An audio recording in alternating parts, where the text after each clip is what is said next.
Big Ten West today, Big Ten East tomorrow.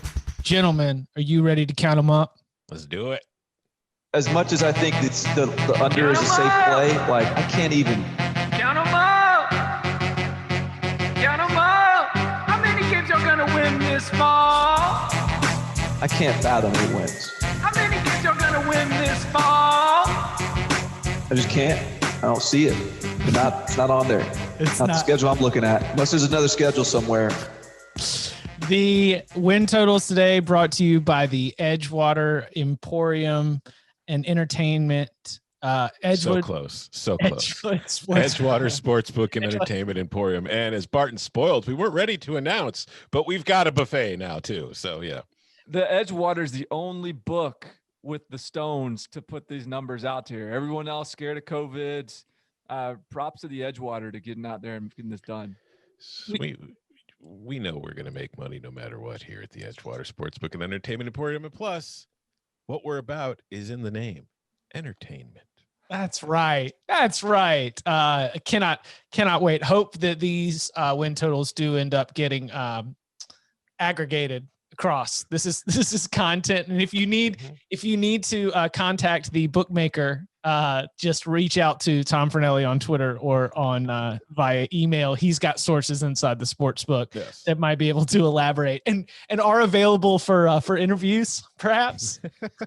Maybe. All right, contact for inquiries. Yes. All right, let's start it. We will start with the highest win totals. These are set for the 8 games. Now, remember, there will be the 9th game that will be a championship week. It will be the winner of the East, the winner of the West, and then we will have East-West matchups all the way down the line. We haven't really been promised that it's going to line up 1-1, 2-2, 3-3, 4-4. I think they probably want to leave some flexibility depending on availability or other impacting factors, but there are 2 teams at the very, very top of the board. Let's begin with the Wisconsin Badgers. Their win total set at 5.5. We've mentioned that Jack Cohn, after undergoing, he's got a foot injury. I believe he underwent surgery, right? Yes, and he is out for, we believe, a significant amount of time. That's a lot on Graham Mertz, who's now going into his 2nd year with the program. Now, this is a group that we expect the defense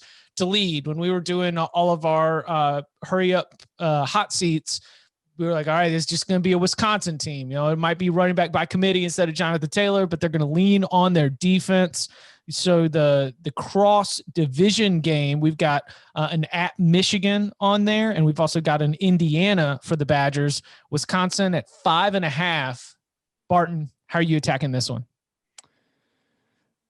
I think this is an old school Wisconsin team. I think this is a classic Wisconsin team. It's we've seen Wisconsin start to dabble a little bit in having playmakers on the outside. Quintez Cephas types. We've seen Wisconsin dabble a little bit in having a quarterback that you can trust, Jack Cohn. We've seen Wisconsin always with great running backs. Jonathan Taylor, the most recent example of that, who was fantastic and offered a lot of big play ability there.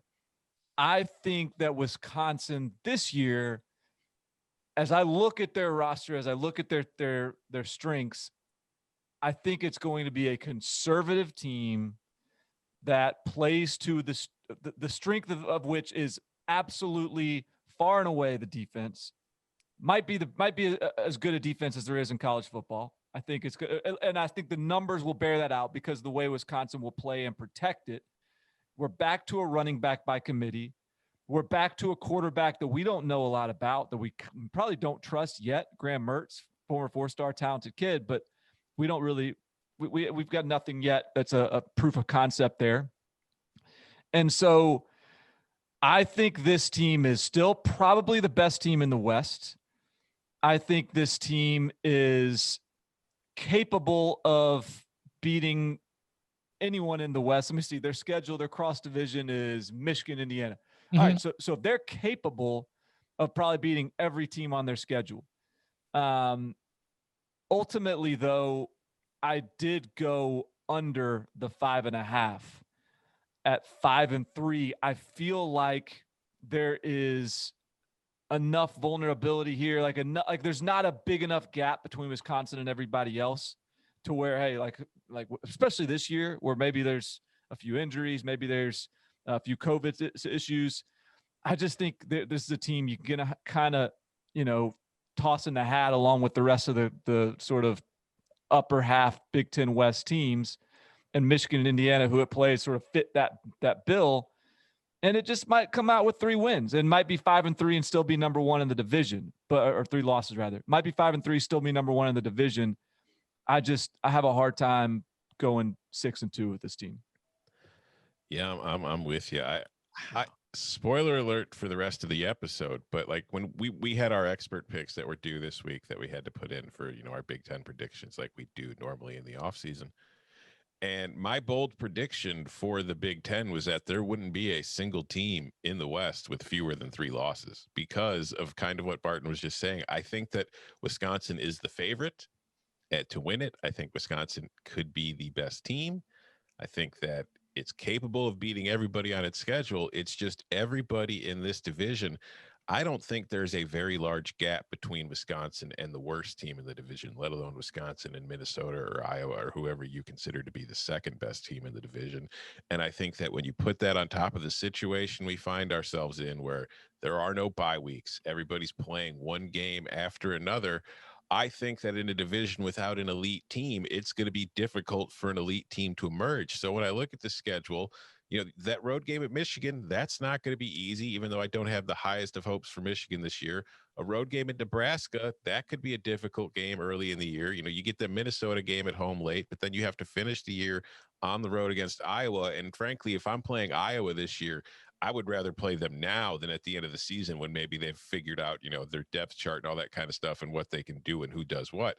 So I look at it and I think 5-3 is very much a realistic part of it because I do think that, yes, like Barton was saying, the defense is fantastic. But there are a lot of questions on offense, and there's a lot that they have to replace. And that was before the injury at quarterback made them turn to Graham Mertz, who, frankly, we don't know about. So it's hard for me, even though he's a highly rated recruit, and I think that a lot of Wisconsin people are high on what he can be, I don't know if they're going to, let him loose and let him do things. I think we're going to see, like Barton was saying, a conservative approach. And I think that when you're conservative on offense and there's a lot of questions, your defense is going to help you win a lot of games, but it's hard to go undefeated. And plus, if we just look at Wisconsin the last few years, like Paul Chryst has been there now for 5 full seasons and he's done a fantastic job. He's won at least 10 games in 4 of those 5 seasons. But only once in the entire time he's been there has he, not lost at least 2 games in conference play. So it's not like this is an invulnerable team. So when I look at all that stuff and I just look at the situation we're in this year, 5-3 seems more likely to me than 6-2. Is this okay? So Barton, it sounded like you would even entertain 8-0, right?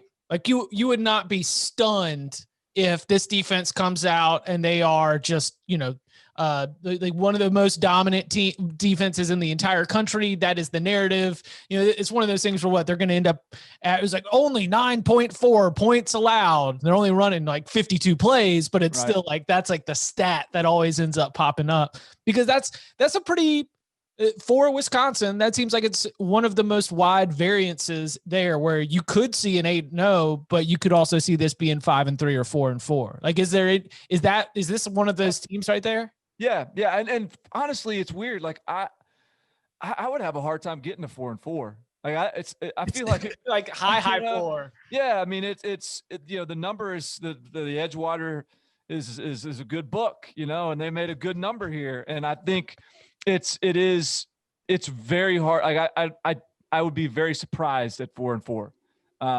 In fact, I might be more surprised at 4-4 than 8-0.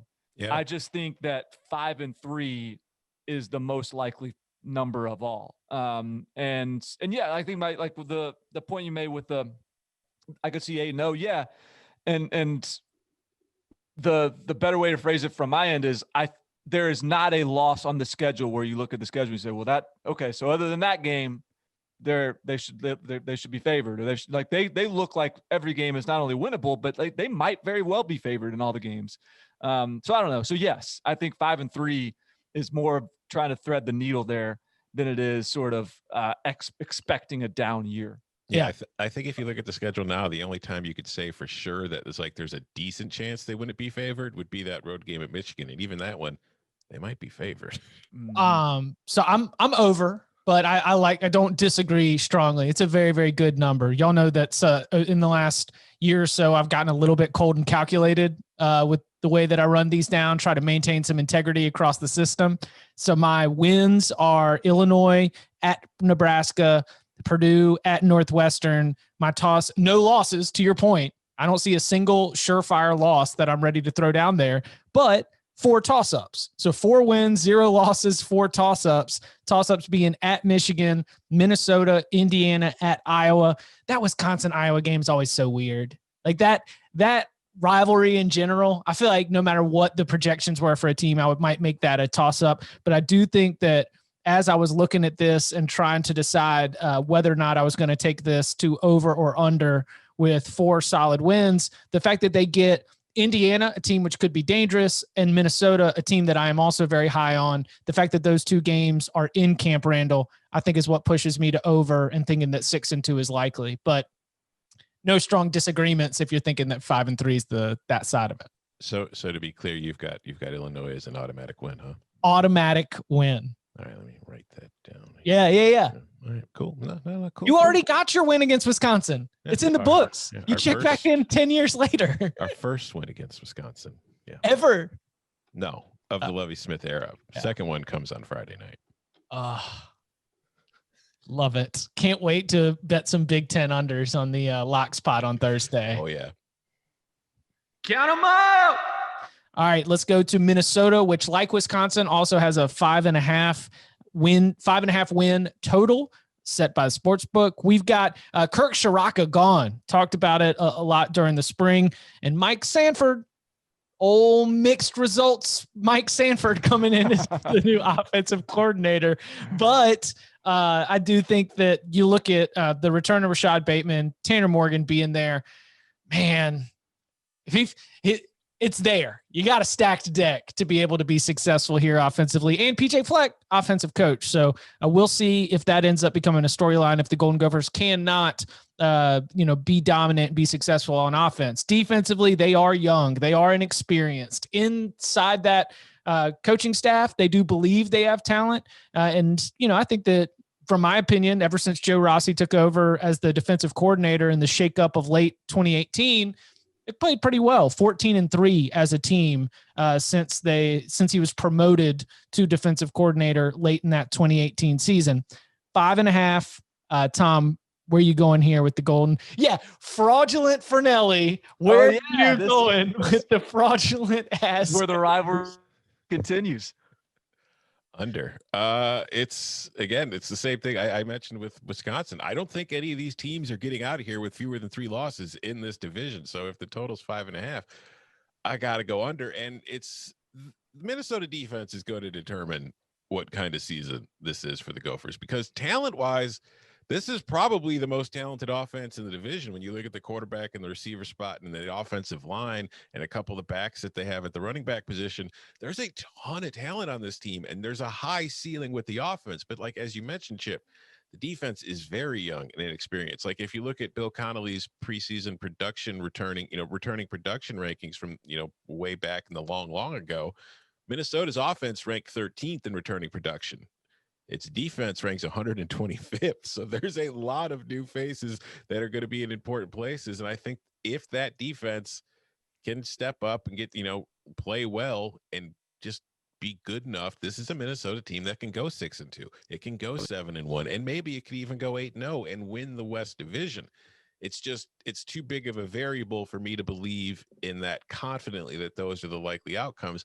And when you go through the schedule, I think they getting Michigan in the first week of the season, I think, is good for Minnesota. At home.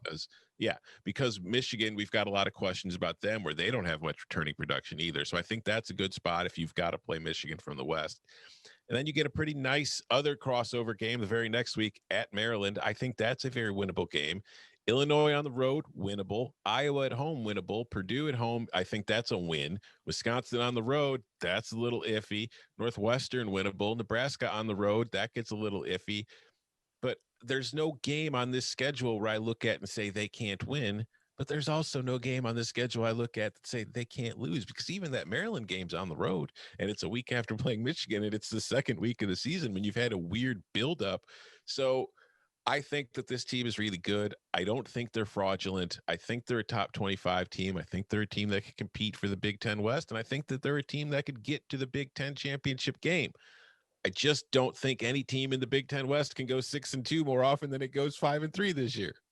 Clip it, save it. Not just Fernelli comes back with the new face in 2020, not fraudulent. He's just trying to save face for our loyal listener, our little 8-year-old listener. How old is our boy? It was the 4th grade show and tell, and now I guess he's a 5th grader at this point for the 2020 season. How are they doing show and tell this year, though? Like, are they doing it on Zoom? Like, hey, look, this is my mouse. Yeah.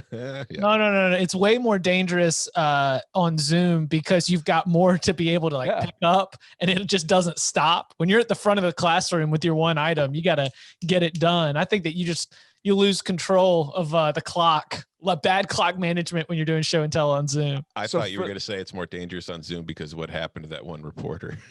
Oh, yeah, that too. For the uninitiated, for the new listeners, just as a refresher, there is a 5th grader in Minnesota that what is his what's the backstory here? The Gophers got off to a really good start last year, but they were doing it against a very weak schedule. Mm-hmm. And they were tied with South Dakota State late in the game. Yeah. They were it was all close wins against teams that weren't good. And my metrics that I used to rank the teams were suggesting that this team is not as good as its record suggests. So I might have called them the fraudulent ass Gophers a few times on the podcast. And there was a 4th grader in Minnesota who did not take kindly to that. And he started referring to me to his classmates during show and tell as fraudulent Fernelli. Right. And running around the house during Minnesota wins, chanting fraudulent. That's right. That was the kicker. Yeah. Yeah. He's a listener who gets to, I guess without the, depending on whether or not they're doing in-person classes, because wasn't it they were listening on the way to school? That was the time when they would take it in.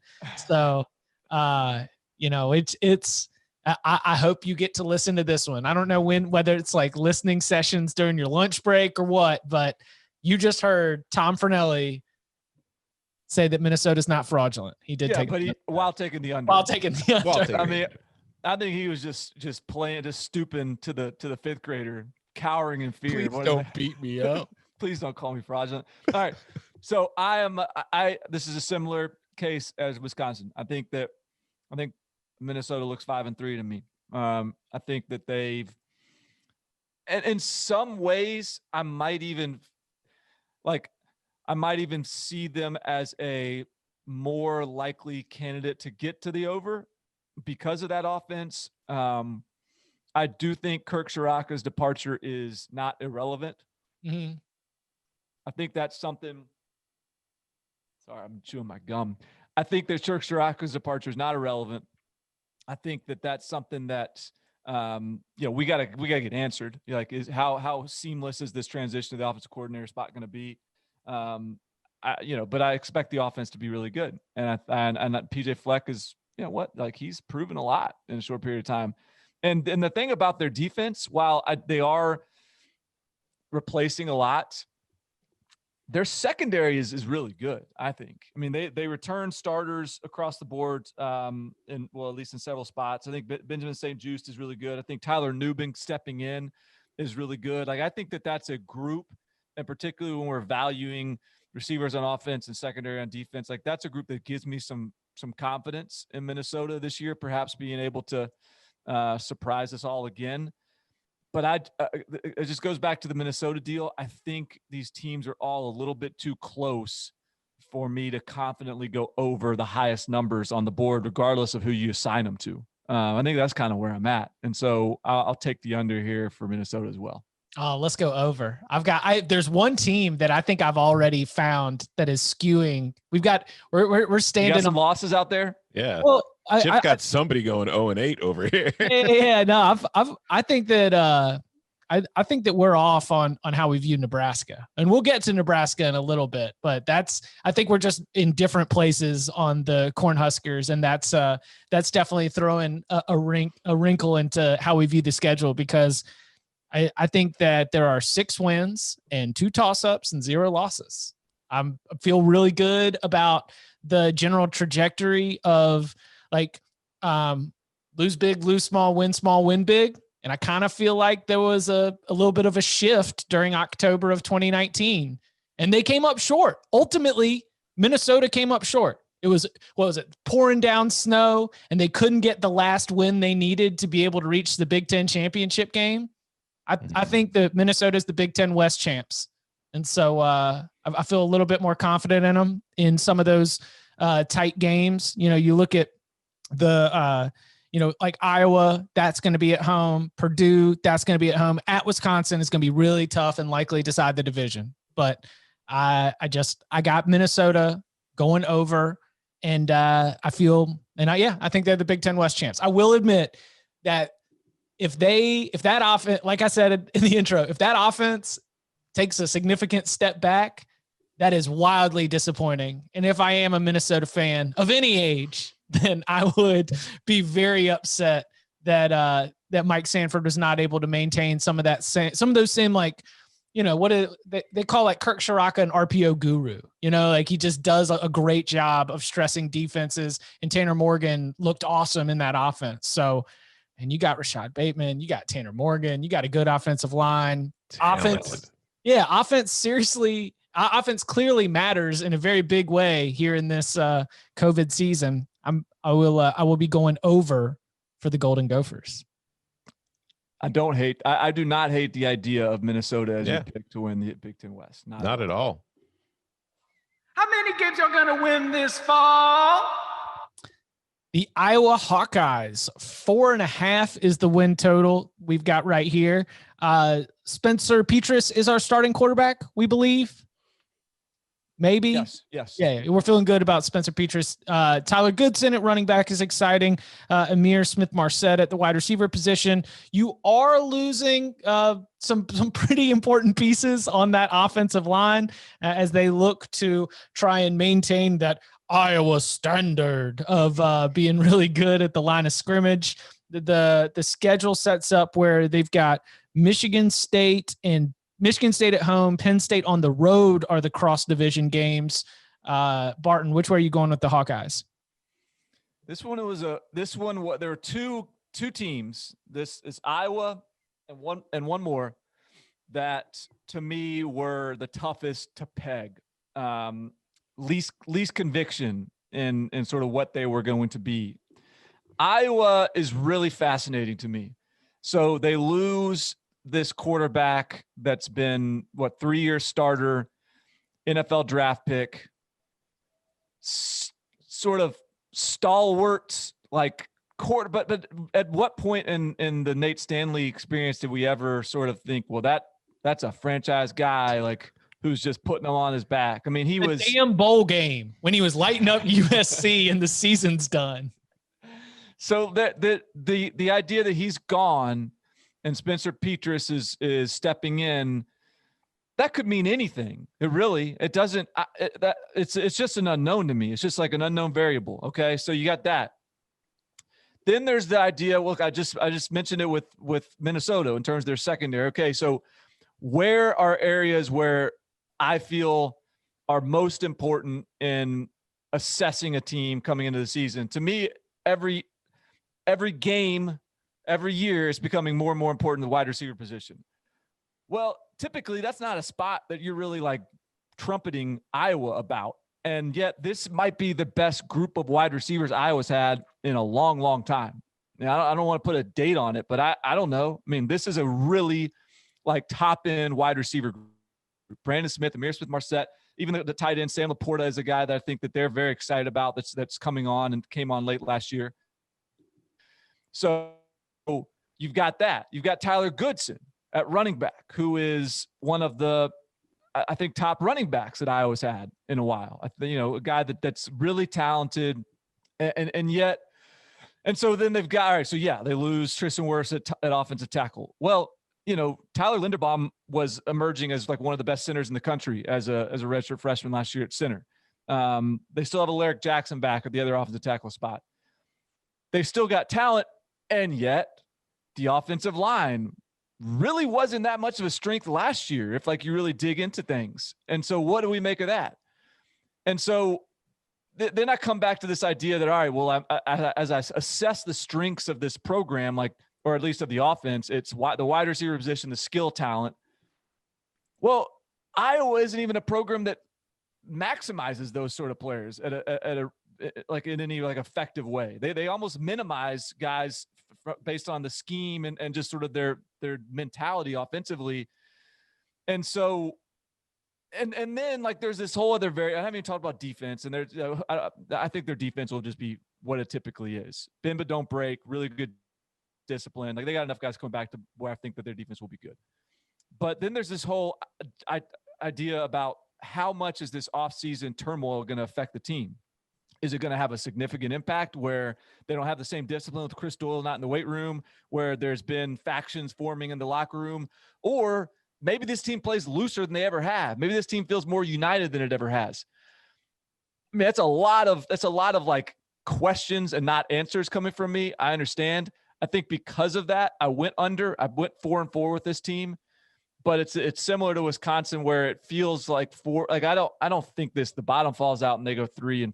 I think 4-4 is more the sweet spot for me, and certainly above the over is well within the realm of possibility. But like, hey, feel free to sort me out, guys, and like lead me, because this is the team in the Big Ten, probably across the whole conference, that I'm a little bit unsure on.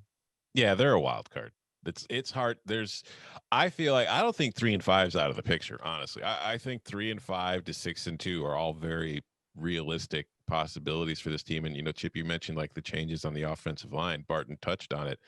I don't think that's a bad thing, because this offensive line last year, outside of Wirfs, really wasn't all that good. It ranked 73rd nationally in line yards.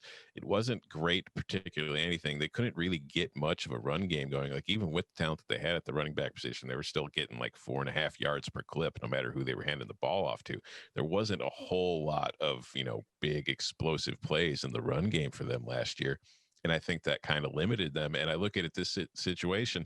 So I think that the offensive line can improve. It's just there are still other question marks. And I look at this Iowa team as a solid team. It's just I don't know who the quote unquote guy is that is going to lead them past teams like Minnesota and Wisconsin. I think Iowa's very capable of finishing in third place in the division, but I also think Iowa's very capable of going 4-4 and 3-5. So when I look at this team, I have to go under. And then another couple of things like you touched on too, Barton, like I understand why Chris Doyle was fired, but that doesn't change how important he's been to this program under Kirk Ferentz and what he was able to do with developing these players.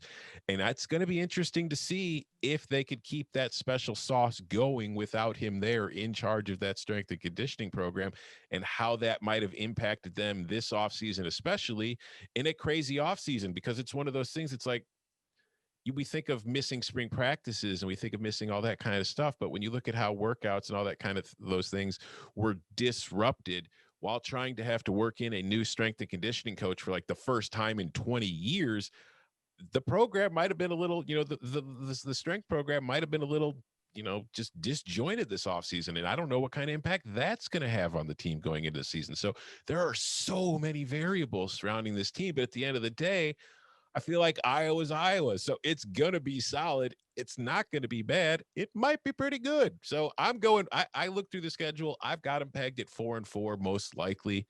I think that if you look at the cross-division games, getting Penn State on the road is a real bear. That's a tough one. But I do think you make up for it a little bit by getting Michigan State at home. And then in the division, they've got Minnesota on the road.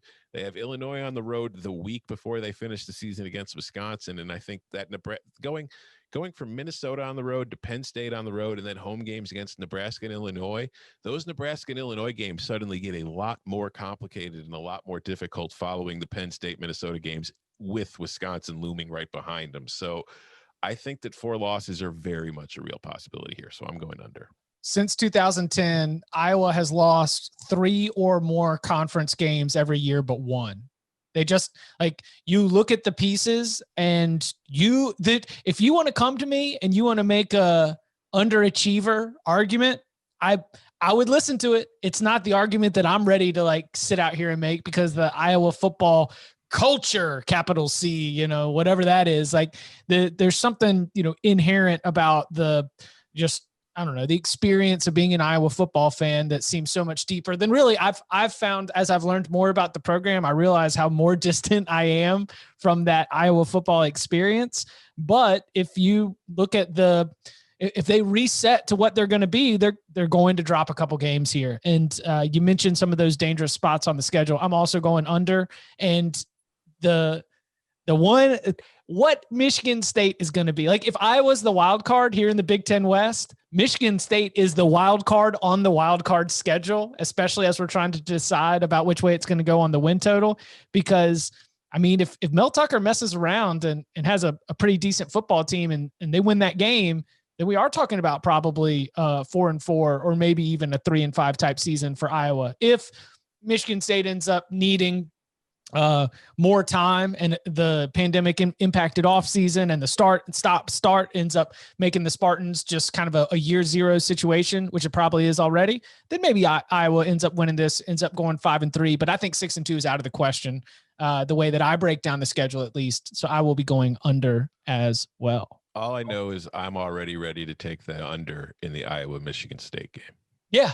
Whatever the line's at, I'm on the under. Count them up. The Nebraska Cornhuskers win total here set at 3.5. I mean, yeah. So this week, a little bit of news. I mean, Scott Frost is committed to Adrian Martinez as his starter. We've seen him thrown into the fire. We've seen him off-season Heisman top 5 on the odds board. And then all of a sudden, that Ohio State game happened and things sort of slipped from there. But, Wan'Dale Robinson, like a name that was mentioned on this podcast before it was mentioned anywhere else. He did show up as a nice explosive playmaker, but JD Spielman leaves for this offense. And the defense just really has been, it's left a lot to be desired for most of the short Scott Frost era so far. We do have Matt Lubick straight from the Canvas Credit Union, ready to come in here. And look. All right. We made a lot of very funny jokes about our Excel spreadsheet offensive coordinator, but I dug into it a little bit more. The real job that he was doing was actually as a partnership development with Colorado State, because he played at Colorado State and Canvas Credit Union was trying to develop a relationship. So I'm never going to hate on somebody glad-handed and doing a little bit of partnership, business partnership, community relations type job right there. So he was just honing his recruiting skills. Mm-hmm. Exactly. Yes. Yeah. He wasn't as much in the office breaking down. He went in the cubicle crunching numbers. Right. So Matt Lubick arrives showing range, Barton. From range. the, there you go. Yeah, exactly. There we go. From the Canvas Credit Union, Matt Lubick comes in as the new offensive coordinator. Like we said, over under at 3.5. Barton, you look at the schedule. I don't see any surefire wins. How you calling this one? Well, I mean, this is a little bit like tough love on a child that's been acting up. Like Scott Frost. As soon as he was hired over there, I was pounding the table. Like, that was a great hire. He was top 10 in my coach rankings, I think, in that first year. UCF. He just hadn't clicked quite as quickly as I anticipated that it would. And look, I no one is hoping to be pleasantly surprised more than I. But at this point, I got to go under here. I think 5 is the record that I'm expecting.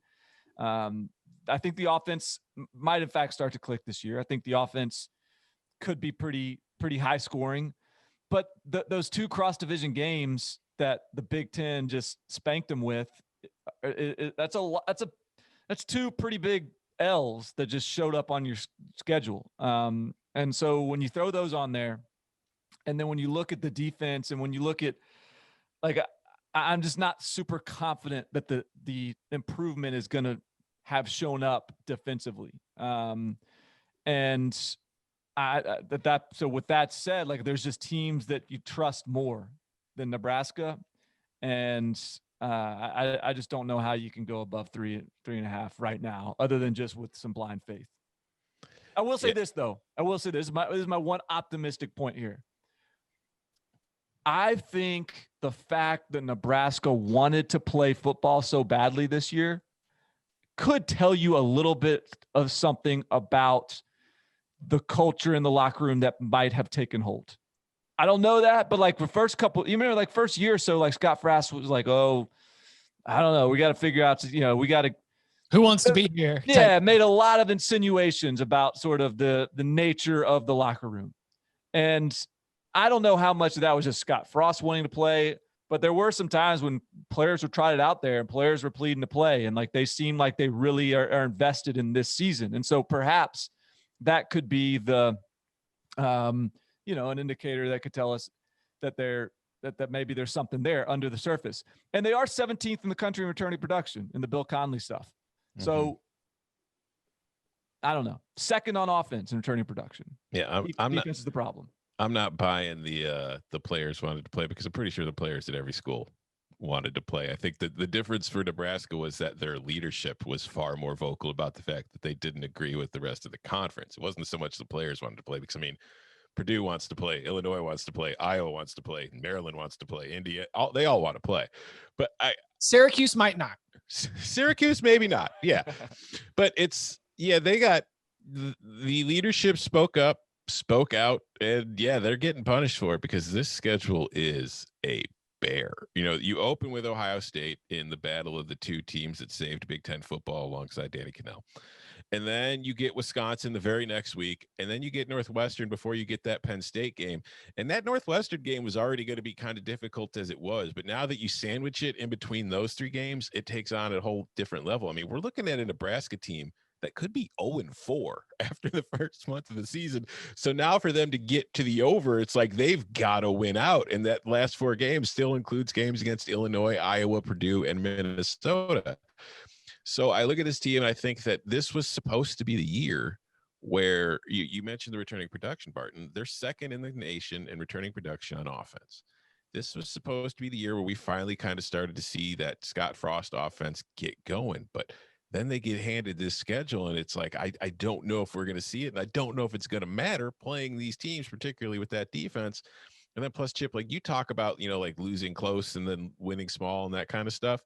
If we look at Nebraska through the first 2 years of the Scott Frost era, when it comes to playing the better teams in the conference, there was that loss at Ohio State, 36-31 in the first year on the road. That was like, hey, okay, all right. That's the Adrian Martinez. He's a freshman. This might be working out. Scott Frost might have things heading in the other direction.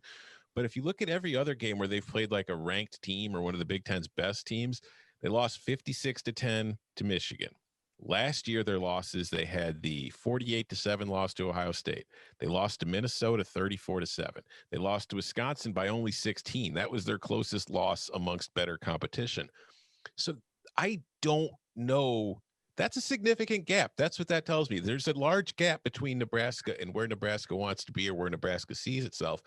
And I don't know if this is the offseason that allowed them to close that gap. And I don't know if this is the schedule that's going to allow them to close it any further. So when I look up and down their schedule, it's like, all right, let's find 4 wins. I think Illinois is winnable.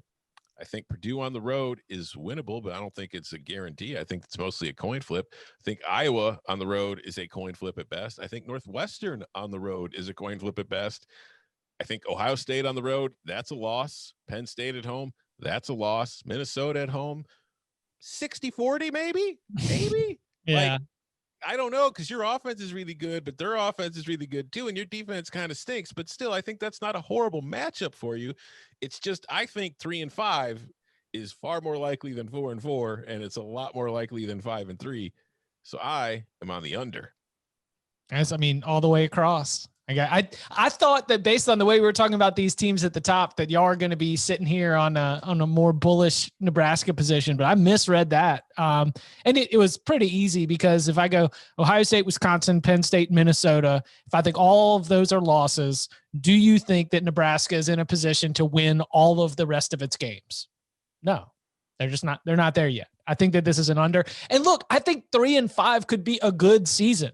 3-5 could be a year where, depending how some of those losses go and making sure that you do take care of business and you beat, Northwestern Illinois and Purdue, then you're coming out of the season like, all right, okay. This was a positive year for Scott Frost, but I am also on the under. Coming up on the other side, we turn our attention to Evanston to see how things are going on Lake Michigan next. Northwestern, the Hunter S. Johnson experiment did not work. The whole offense was in a bad position. So we've got a new play caller, and we've got a new quarterback with Indiana transfer, Peyton Ramsey. Defensively, Joe Gaziano's gone. We miss our great Northwestern icon, but Patty Fisher is still in the league. So we at least have that going for us. The win total here is set at 3.5. Tom, which way are you going on Northwestern? Well, I mean, the offense can't be worse than it was last year, right? Worse than the FBS. That's what I'm saying. So there's nowhere to go but up offensively for this Northwestern team. But I do think that the change in offensive coordinator was a long time coming.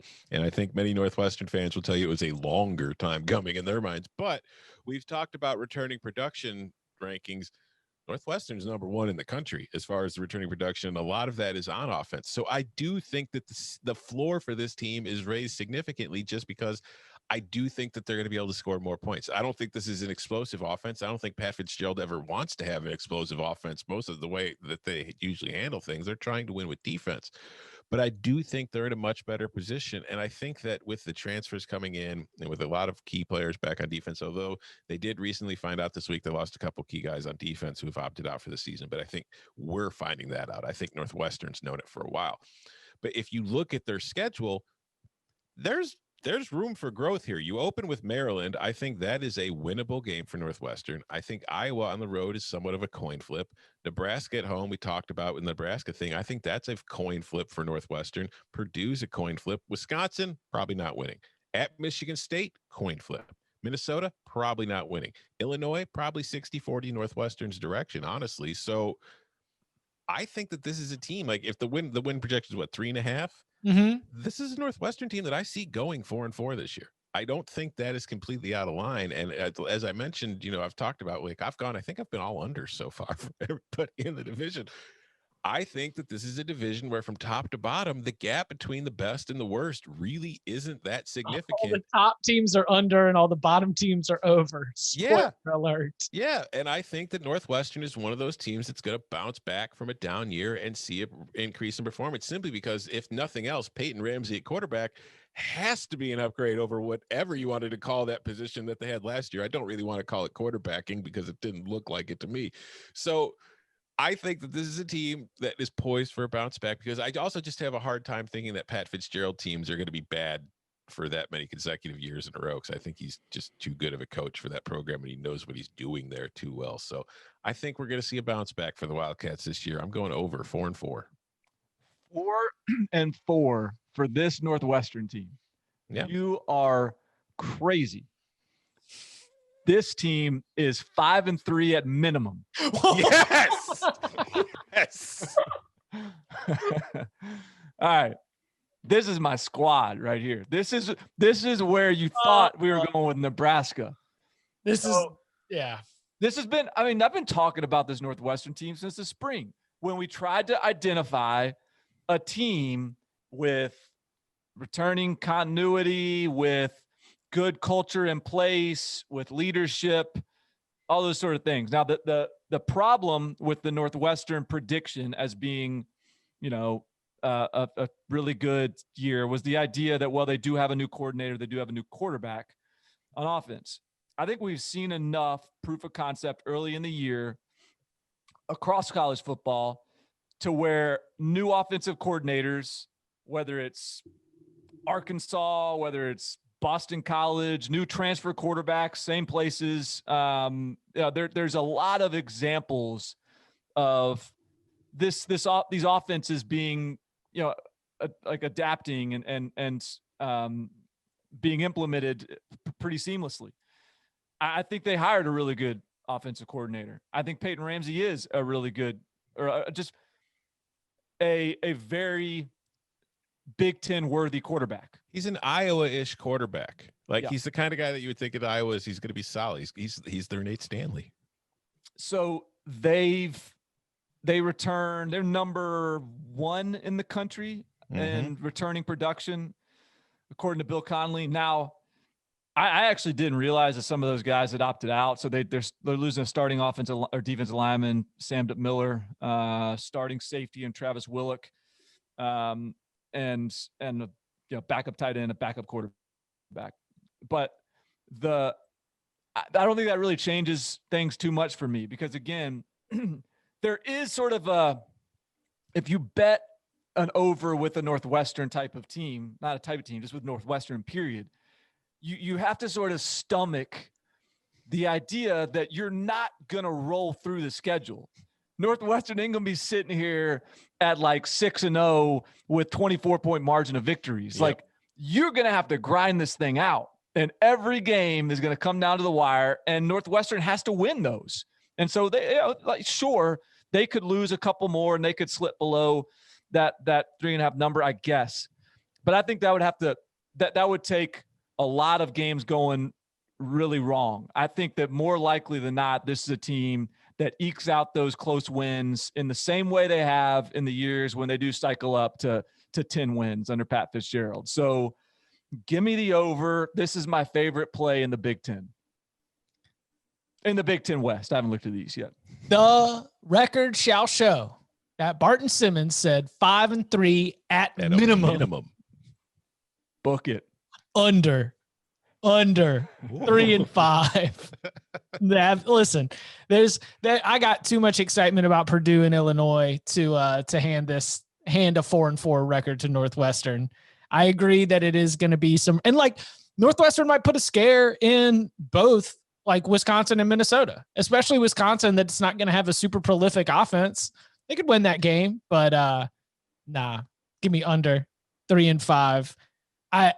I do like the line of thinking that it was like who around the country is staying dialed in and mentally focused when it comes to their conditioning. Northwestern, they have, but no, I'm going to be going under. Count them out. 2.5 is the win total set for Purdue. The Boilermakers, huge news with Rondale Moore coming back. One of the best individual talents in all of college football. With Rondale Moore and David Bell, we talk about positions that we value. That's a great wide receiver duo that you've got right there to be able to help power that offense. Defensively, I think that we saw a real breakout from George Karlaftis, and I do think he's going to be one of the best defensive ends in the Big Ten. 2.5. Barton, or how are you feeling about the Boilermakers as we go into this season? This was when I mentioned was like the team that was, along with one other team, that was really tough for me to peg. This was the other team.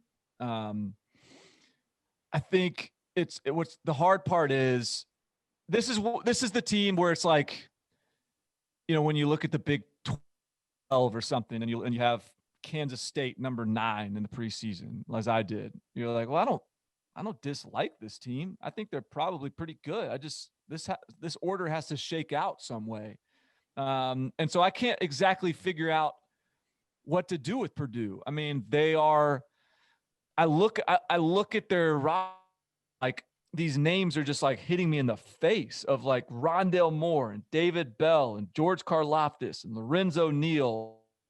Corey Trice is an up and comer in the secondary for them. And like, there are good players, like not just good players for Purdue, good players that are among the best players in college football.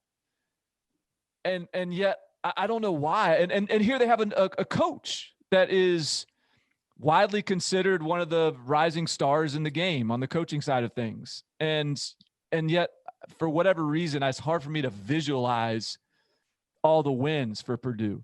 Offensive line still going to have some issues, I think. Quarterback play still doesn't. I think that might be the difference for me, is maybe if quarterback was a position that you really had a lot of confidence in, then this is like a team that's contending at the top of the division. Jeff Brom has COVID right now. Like he's going to miss a game or two, I guess. Like, I don't know, that's probably more significant than most. He calls the plays, I believe. So that's a lot of negatives, and I'm going over. Just because it's a low number, kind of to Tom's theory, like it's the bottom of the like it's too close from top to bottom to think this team can't get to 3-5, because you know what, 5-3 probably is not out of the realm of possibility either. So I don't know what to make of this team, but I went ahead and took the over on this one, just sort of betting on the parity in the league. Big Ten West is like, we don't have the ACC Coastal this year, and so we're really counting on the Big Ten West to give us everybody tied at 4-4. Yeah, we all know who Purdue Pete is.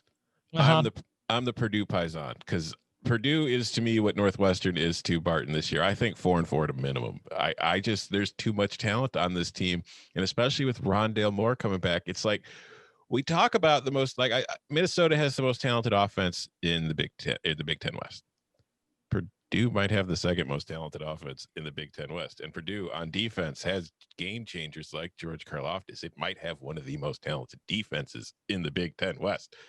So when I look at this team and I look at the schedule, and you're right, the Jeff Brom thing does kind of throw a wrench in the gears here, because I don't know how that's going to affect them early in the season if he's missing one game or two games. I think that if he just misses the opener, he can at least put a game plan together that they could follow going in, and maybe it won't be that big of a deal against Iowa. But they get a break in that Rutgers. They get Rutgers from the East. Yeah. And they get Indiana, which, that's a tough game. It's always a tough game for them because that's a huge rivalry for them. But still, there are a lot worse games you could draw from the East than Rutgers and Indiana. And then you look at the Big Ten West, and it's like their two toughest games in the division are both on the road. The two games against Wisconsin and Minnesota that they weren't likely to win anyway, you kind of just, all right, they're on the road. At home, the games that are more winnable for them, they get in West Lafayette, Iowa, Northwestern, Nebraska. Those are winnable games. The other road game against Illinois, that's a winnable game for Purdue. Purdue's done really well against Illinois the last couple of years. So I look at this team, I see 4-4. I see a team that could be the surprise of the division. Like they could finish anywhere from 6th place to 3rd or maybe even 2nd, the way that, my simulations go for this team. So yeah, I'm the Purdue Paisan. Go Boilermakers. Yeah, all in lockstep here. You've got Rutgers, and look, like this could be what the Arkansas theory, where it's going to bite me in the ass once the season starts, and Greg Schiano as the Scarlet Knights is the surprise of the season. But can Purdue go get 2 division wins? Hell yeah, especially with the way the schedule breaks down. So I'm over, and yeah, I think that it could be all the way to 4-4 as well. How many games are going to win this fall? Finally, the Illinois Fighting Illini, who also get Rutgers. 2.5 is the number right there. Tom, will they take care of business with Rutgers at home? And can the Fighting Illini and the I was trying to come up with a good name. Like, I want to call them like an expansion team, just like they're just built on transfers. And so it's a little bit of like they've had an expansion draft over the last couple of years. I mean, it's like some Charlotte Bobcats vibes to it. Maybe it's with the orange out there. So I don't know who your Gerald Wallace is. Maybe it is Brandon Peters as he continues to try and take steps forward. But do you think they can take care of business against Rutgers? And if so, do you think they can get 2 more wins out of division play? If it's okay with you two, I would prefer to go last here. Sure. Yeah, you can be the authority here. All right, I'll kick us off. So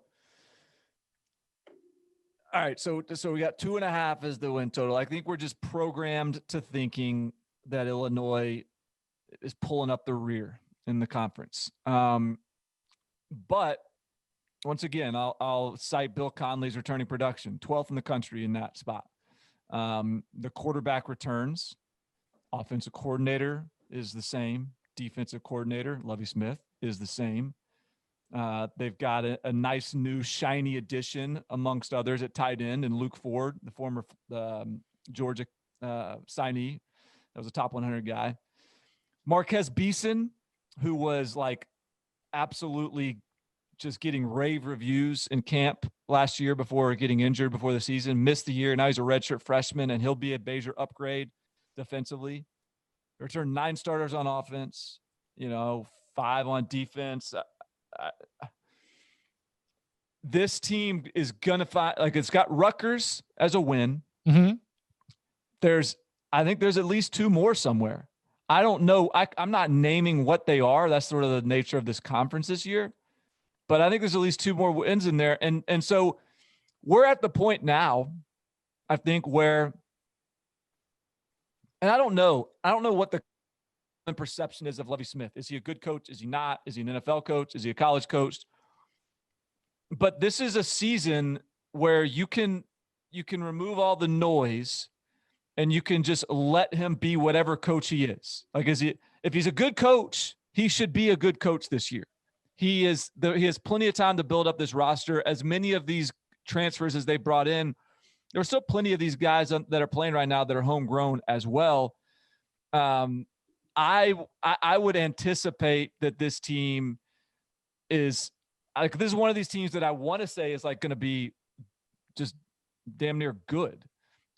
It's just the hard part in slotting them in the Big Ten West is just deciding who they're better than, because everyone has a case to make for being good. So with a low number here, I feel plenty comfortable saying over and saying 3 and 5 is the minimum here. I think 3 and 5 is the max. I totaled, really? Yeah, I totaled it up at a push officially, with the swing game really being, can you win at Nebraska? Can Illinois go to Lincoln and beat that Nebraska team? I'm obviously down on that Nebraska team, comfortably taking the under at 3.5. But I mean, having Minnesota, Ohio State, and Iowa as home games is a tough draw, because in the classic, you'd like to have some of those toss-up winnable games at home. That stinks. So I think they're all fairly toss-up, and I'll rephrase it this way. I think that yes, I probably 3 wins is probably not the minimum. 2 wins is probably the minimum. Hell, 1 win could be the minimum. I'm not saying they can't go that low, but I guess what I meant to say is I don't think 3 wins is the max. I think there is a scenario where they could beat some of those teams, where they could continue to rise up and creep up to 4 wins or hell, I don't know, maybe more. I just think that there is that sort of aspirational element to this team that maybe I don't think we could talk ourselves into in the past. But I'm on the fence officially on my scientific method. And so that Nebraska game's really tough. I don't know. I'm kind of down on Nebraska, and I'm jumping on the other side of the nerds, and I'm jumping on the Charlotte Bobcats. I'm taking Illinois over Northwestern in Evanston. That gets me to 3 and 5. Let's go push to over. So you're both over. Mm-hmm. You're both right, because this team is unity. Yeah, we're going over. Yes. This is a good team. It's not a great team, and it's not a team that is going to compete for the division, but it is so much better than the predictions for it. This is a team that won 6 games last year. It went to a bowl. It beat a top 5 Wisconsin team, and the schedule this year is difficult. But if you have to play Wisconsin on the road this year, I would much rather do that to open the season on a Friday night against a Wisconsin team that has a lot to replace and has a new quarterback starting in a game they weren't anticipating him to start until a couple weeks ago. Plus, it's not just that Illinois beat Wisconsin last year. It's that the offenses that Lovie Smith has a pretty good handle on defensively, as the team's also its defensive coordinator, that he knows how to lock up and shut down. Wisconsin fits exactly into that kind of mold of the teams that he's able to, slow down and beat. We saw it last year. He took Jonathan Taylor out of the equation and dared Cohn to beat him, and he couldn't. So then you move to the Purdue game at home. That's a coin flip. Minnesota at home, that's probably Minnesota. I just don't think Illinois has the offensive talent really yet to compete with them over 60 minutes. Rutgers on the road. Illinois dominated Rutgers the last few years. I don't anticipate that changing much, and that's even in New Jersey. Illinois has gone there and kicked their butts, even when Illinois was bad. I think that still continues. I think Nebraska on the road is probably 55% Nebraska. At home against Ohio State, you're dead in the water. There's nothing going to happen there. Iowa at home, I think that's a coin flip, and I think Northwestern on the road is a coin flip with a slight edge to Northwestern. But this team is a lot more talented than most people probably realize. And Brandon Peters is a senior quarterback who doesn't have the highest of ceilings. And honestly, at times he drives me crazy with the way he holds the ball out and holds on to it too long when he's running. But he is a solid quarterback. And I think if you're looking at a lot of the quarterbacks in the Big Ten, he might be one of the, top half of the conference QBs in the Big Ten. And I think that gives them an advantage. And I think Isaiah Williams, who was a highly rated recruit out of high school, who kind of got his feet wet a little bit last year, I think they're going to find ways to use him in the offense that are a lot more comfortable. I think the offensive line, some of the secret sauce that maybe most people aren't paying attention to is Illinois has had a really good offensive line the last couple of years. And they've still got a lot of key players back there. I think defensively, Marquez Beeson is huge. I think they lose a couple key guys at linebacker, but I think Milo Eifler is a guy, another transfer who came in from Washington, a formerly highly rated recruit, had a very big season for Illinois last year. I'm expecting a big season from him. I think like all conference potential. I think the secondary, you add Beeson to it, who is, like Barton, you said, the coaches, ever since that kid has shown up on campus, have had nothing but wonderful things to say. And not just like the typical coaching pablum stuff. Like they're all like, no, this dude is a difference maker. And I think we're going to see him have that kind of impact on their defense and allow Lovie Smith to do more of the things that he wants to do, because they kind of have a shutdown corner now. That's the way that they talk about him. They feel that Marquez Beeson can just take away a side of the field from the opposing offense. So I look at this team, and I'm not sitting here saying it's going 6-2, 7-1 and winning the West, but this team's getting to 4-4. It's too much. There's too much talent on it. And I think they've got more experience, and it's not a young team anymore. All those kids that were freshmen a few years ago who would play great in the first half and then get steamrolled by better teams in the second half, they're grown up. They've spent the last 4 years in that weight program, and they are now big and strong, and they're ready to compete on a Big Ten level at every part of the field. So I think that, this Illinois team's going 4-4 at a minimum. There you have it. 4-4. How many games are going to win this fall? 4, according to Tom Fornelli. Hey, love it. Go Fighting Illini. You can follow him on Twitter at Barton Simmons. You can follow him at Tom Fornelli. You can follow me at Chip_Patterson. We'll be back on Wednesday, tomorrow, to do the Big Ten East. Gentlemen, thank you very much. Thank you.